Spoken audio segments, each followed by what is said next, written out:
Hej Hjem og Fix. Vi er et lille forsamlingshus herude på landet i Norup.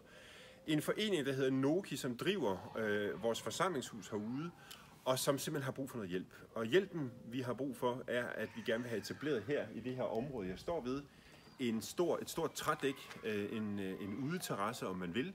Og det er simpelthen for at trække nogle af de aktiviteter, vi normalt har inde i forsamlingshuset, også ud på de solrige dage. Lige nu er vores situation den, at forsamlingshuset ligger i byens kryds, og det vil sige, at der ikke rigtig er nogen muligheder på de andre sider. Så vi har gårdhaven, og den har eksisteret mange, mange år, men den har bare ikke rigtig helt den funktion, vi har brug for. Vi vil gerne skabe et samlingspunkt, ikke kun for dem, der lejer forsamlingshuset, men lige så meget for byen, så man har mulighed for.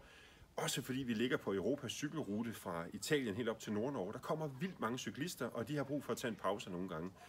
Blandt andet det, men også for byens borgere, sådan så vi har noget sammenhængskraft for de ældre, som spiller petanque lige herude på vores anlæg, at de kan komme herind og få en kop kaffe, når vi er færdige. Så behøver man ikke altid skal låse et hus op og have alle de der regler omkring det, men man kan sætte sig herud. Til vores tanker omkring udlejning, jamen, så er det klart, kan vi skabe noget, hvor det vil være det her trædæk med en mulighed for en sandkasse. Det viser, at vi er på nogle stillbilleder med nogle tegninger, vi har lavet. Jamen, så har vi lige pludselig en skøn facilitet, som højner vores forsamlingshus og udlejning dermed. Og selvfølgelig også igen, at man har et sted, man kan være om sommeren og sætte sig ud.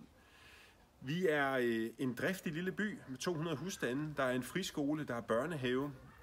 Vi har god tilflytning hertil.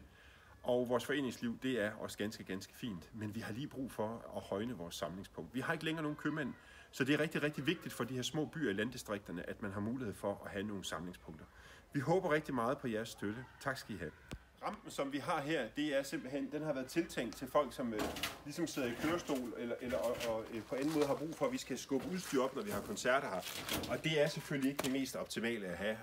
Og vores idé er, at hele det her trædæk skal gå ud, så det passer i niveau med de døre, der er både herovre i forhold til køkkenet, men også den dør, der er her, og døren ligger nede, som giver adgang til scenen. Så vi simpelthen får en helt anden sammenhængskraft.